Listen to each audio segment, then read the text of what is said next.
Hello everyone, welcome to my channel. आप सभी का स्वागत है मेरे चैनल पे। आज हम कवर करने वाले हैं प्रॉफिट शेयरिंग रेशियो। हम लास्ट क्लासेस में कंटिन्यूसली अकाउंट्स के सारी टर्म्स, अकाउंटिंग टर्म्स हुई या चाहे अकाउंट्स के कुछ भी रूल्स वगैरह सब कुछ हुए हमने अच्छे से क्लियर किए हैं। और आज हम करेंगे इसमें हम profit sharing ratio. So start करते हैं। क्यों होता है प्रॉफिट शेयरिंग रेशियो की नीड, क्यों होती है, सब कुछ समझेंगे। उसके बाद में क्वेश्चंस के थ्रू करेंगे कैसे क्या किया जाता है।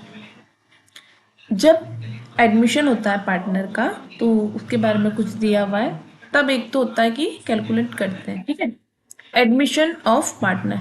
Eight the time of admission of partner some of the points to be remember.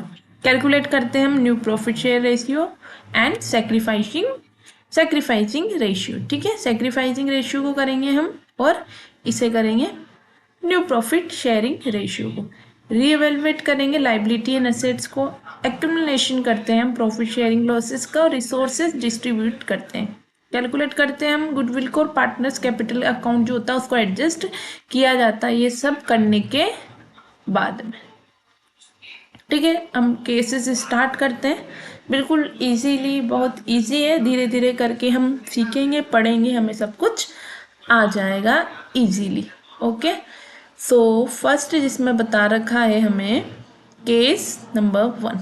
ठीक है, इसमें क्या बोल रखा है, जब क्या होता है when new partner share is given but the question is silent about the sacrifice made by the old partner. क्या है एक फर्स्ट केस ये होता है, क्या होता है जब न्यू पार्टनर आता है बट क्वेश्चन क्या है, साइलेंट है कि कितना सेक्रीफाइस किया है ओल्ड पार्टनर से। ठीक है, in this case it is assumed that the old partner will share the remaining share in their old profit sharing ratio। इसमें यह बोला गया है कि जो न्यू पार्टनर का शेयर गिवन है क्वेश्चन में, बट क्वेश्चन साइलेंट है किसके बारे में, सेक्रीफाइस जो ओल्ड पार्टनर्स ने किया। ठीक है, इस केस में क्या किया जाता है, जो ओल्ड पार्टनर होता है हम ऐसा अज्यूम कर लेते हैं कि जो ओल्ड पार्टनर है वो शेयर करेगा रिमेनिंग शेयर। ठीक है, अपना किस में, ओल्ड प्रॉफिट शेयरिंग रेशियो में। क्वेश्चन के थ्रू समझते हैं, अच्छे से समझ आ जाए। क्वेश्चन क्या बोल रहा है, A and B are partner sharing ratio in the ratio 3:2। ठीक है, ए एंड बी पार्टनर है 3:2 में। एडमिट कर रहे हैं वो सी को 1/3 of share in future profit, और हमें कैलकुलेट करना है इसका न्यू रेशियो। ठीक है, आगे समझते हैं इसको, वही चीज़ है। ठीक है, हम ये मान के चलते हैं 1 होगा, अज्यूम करते हैं हम शेयर इन फर्म 1। ठीक है, और अब हमें पास दिया हुआ है, शेयर दिया हुआ है, देखिए ये 1, ये हम अज्यूम कर रहे हैं। ठीक है, और हमें पता है सी का कितना दिया हुआ है, 1/3 सी का हमें दिया हुआ है।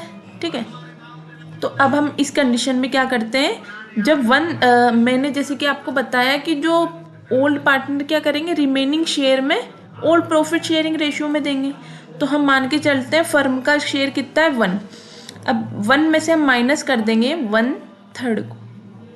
ओके, तो हमारे पास में कितना आ जाएगा, 3 - 1 इज इक्वल टू 2/3, जैसा कि यहाँ पे दिया हुआ है। समझ आया आपको, सी का हम निकाल देंगे तो हमारे पास में रिमेनिंग प्रॉफिट आ जाएगा।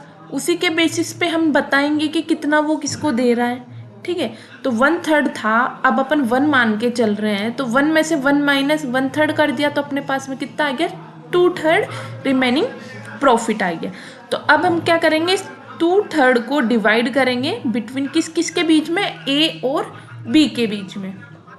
ठीक है, यहाँ तक आपको कोई कन्फ्यूज़न नहीं होना चाहिए, बहुत हमने इजीली बताया है। ठीक है, अब इसके बाद में ए का शेयर और बी के शेयर को हम क्या करेंगे, इससे मल्टीप्लाई करेंगे। ठीक है, मल्टीप्लाई किया जाता है, जैसे कि हमने क्वेश्चन में पढ़ा कि ए का दिया हुआ है हमें 3:5 और बी का दिया हुआ है 2:5। यहाँ तक कोई डाउट? और हमने जब रिमेनिंग निकाल लिया है उसी के बेसिस पे हम देखेंगे। ठीक है, कि उसका वो कितना, मतलब कि रिमेनिंग रहेगा, क्योंकि उसमें क्वेश्चन में बता रखा है ना हमें न्यू रेशियो निकालना है। तो न्यू रेशियो निकालने के लिए हम ए बी का ओल्ड तो ले नहीं सकते, तो हमने जैसे कि यहाँ पे पढ़ा, हम अज्यूम करते हैं कि ओल्ड पार्टनर जो होते हैं वो शेयर करते हैं रिमेनिंग शेयर को जो हमने निकाल लिया। किस बेसिस पे? ओल्ड प्रॉफिट शेयरिंग रेशियो पे, जो उनका ओल्ड होता है, जो हमारे पास में दिया हुआ है 3:5 और 2:5। इसको अब हम मल्टीप्लाई कर देंगे हमारे रिमेनिंग से, यानी कि 2/3 से, और इधर भी कर देंगे 2/3 से। तो ये हमारे पास में आ जाएगा यहाँ पे 6/15, 4/15। ठीक है, ये आ चुका है हमारे पास में ए और बी का शेयर। ठीक है, अब हमें क्या निकालना? न्यू प्रॉफिट निकालना है तीनों का, ए, बी और सी का। अब हमारे पास में ए, बी एंड सी। ए का हमारे पास में दिया हुआ है, हमने जो निकाला 6। बी का हमारा आ जाएगा 4, जो भी हमने निकाला। अब सी का हमारे पास में कितना आया है? अपने पास में 1/3, बट हम इसको 1/3 नहीं लिख सकते, क्योंकि हमारे यहाँ पे अपोन में क्या आ रहा है? 15 आ रहा है। तो इसको मैं जैसे थोड़ा सा रब करके यहाँ समझा देती हूँ इस जगह पे। ठीक है, कैसे वो चीज़ होगी, ताकि आपको कोई डाउट ना रहे कि मैम वो कैसे आ सकता है, मतलब 1/3 था तो वो 5 कैसे हो गया? 5 वो ऐसे हुआ कि ए बी सी का 6/15 है। ठीक है, 4/15 है, और इधर हमारे पास में है 1/3। हम इसका एलसीएम लेंगे, कितना आएगा? 15 आएगा। तो यहाँ पे तो आ जाएगा 6 का 6, 4 का 4, बट 3 की टेबल में कितनी बार आता है? 5 टाइम। तो यहाँ पे हमारे पास आएगा 5। तो इस बेसिस पे हमारा ये न्यू रेशियो निकल के आ चुका है। Okay, so this is our new ratio. ठीक है, आई होप अच्छे से समझ आया होगा क्वेश्चन। ठीक है, और करते हैं और अच्छे से समझ आए। अब एक सेकंड केस क्या है? When new partner purchases his share from old partners in particular ratio.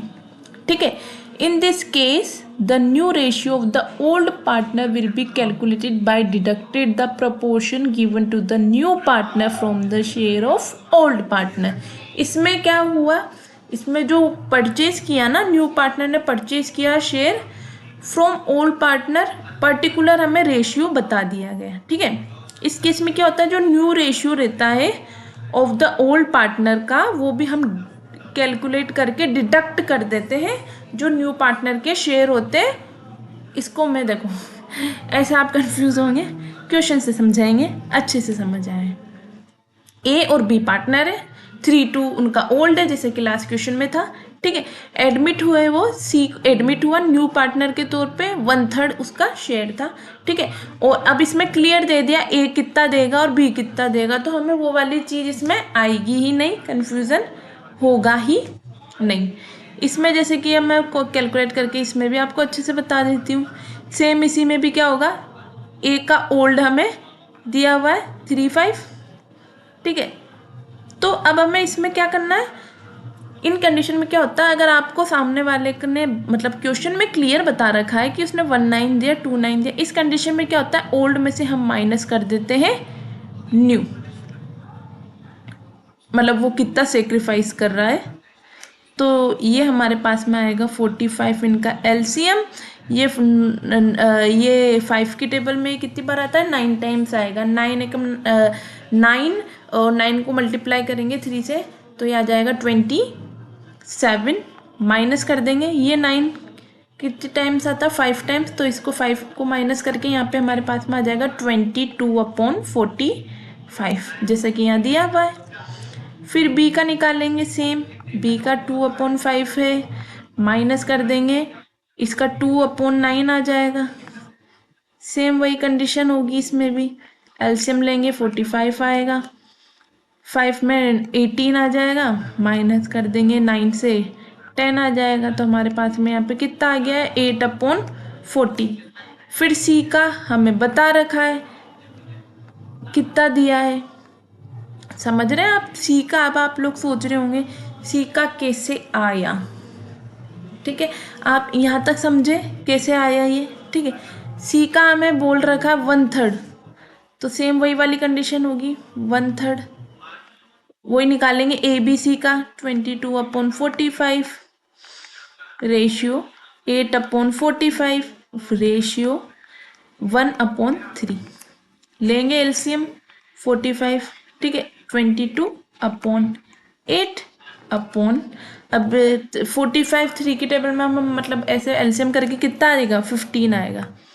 तो ऐसे यहाँ पे हम नीचे की लाने के लिए, आपको याद हो, हम नीचे की सेम लाने के लिए ऊपर दोनों साइड में उसी से मल्टीप्लाई कर देते हैं। तो यहाँ पे हम 15 से मल्टीप्लाई करेंगे तो 15/45। तो इस बेसिस पे हमारा न्यू रेशियो आ जाएगा 22:8:15।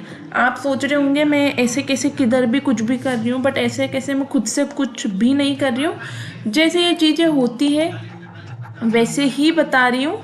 मतलब ऐसे मैं अपने मन से कुछ नहीं बताया, ये फॉर्मूला है, ट्रिक्स है, आप समझिए, अच्छे से करेंगे, एक एक दो बार रिवीजन करेंगे, ध्यान रखेंगे किस में कौन सी कंडीशन अप्लाई हो रही है, आपको अच्छे से सब कुछ समझ आएगा। जैसे इसमें नहीं दिया हुआ था कैसे होगा, तो हम अज्यूम करते हैं और 1 से माइनस करके फिर उसको मल्टीप्लाई कर लेते हैं, उस बेसिस पे इजीली आ जाता है। और जब दिया हुआ होता है तब भी आपने देखा कि किस तरह से इसको पूरा किया जाएगा।